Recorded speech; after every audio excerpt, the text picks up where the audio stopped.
So yun, good morning mga paps, mga kapadyak. Ayan, ayun no. Sa mga nag-order, ayan, pinipick up na lang, lalamove. Ayun, wala pala yan. JNT. Ayan. So meron tayo ditong isang bike. Ayan, na pinabuild na naman. Ayun no, magkasunod. Nauna yun, tapos ito naman. Ito yung mga Mountain Peak Everest. Napaka-pogi nito sa personal. Ayan. Isang official. Ayan, so dito na tayo sa frame niya. So yung Mountain Peak Everest Pro na Chameleon Gray. Ayan, napaka-pogi nito. Bagaan din tong frame na to. Ginamitan natin ng Mountain Peak Sealed Bearing headset. Ito yung kagandahan sa mga project bike kasi sealed bearing na tong headset niya. 35 clamping na stem, short stem, naka-relax position siya.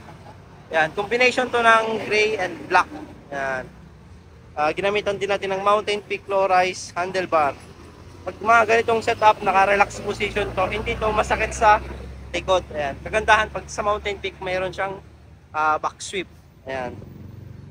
Dito naman tayo sa grip niya, Giant, tinerno pa rin natin. Black and red. Yayamanin si Sir. Jore, group set. Jore na shifter. Ayan. Pag mga Jore na brake set, 2 finger na lang to. Napakaganda na ito. Naka-Epixon din na port, upgraded na. Naka-ratchet type submit na hubs. Naka-Pops Pro 1 na rim set. Naka-Recon Race tan wall na tubeless ready. Fast rolling to kasi nga malilit yung mga knob niya.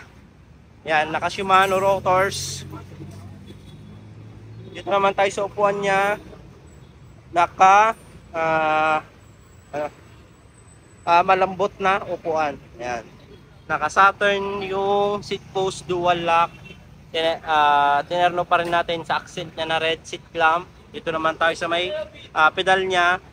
Black and red pa rin. Napaka-pogi. Ito yung isa sa mga recommend namin pagdating sa magandang pedal. Ito yung Mountain Peak. Naka-Jore crankset 30 2T. Naka-Jore na chain. Ayan.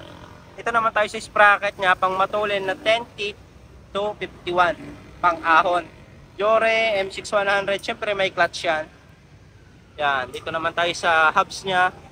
Submit ratchet 36 teeth. Ayan. So ayan yung kabuuan ng bike ni Sir. Nakikita nyo, meron na tayo mga freebies. Lever boot, battle cage, tail light, chain protector, long sleeve at saka yung shorts. Yan, papakita ko sa inyo mamaya.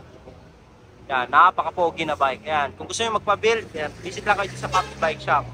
And si Sir, may binibuild ulit tayo, Kinesis. So, thank you mga Pops, mga kapadyak.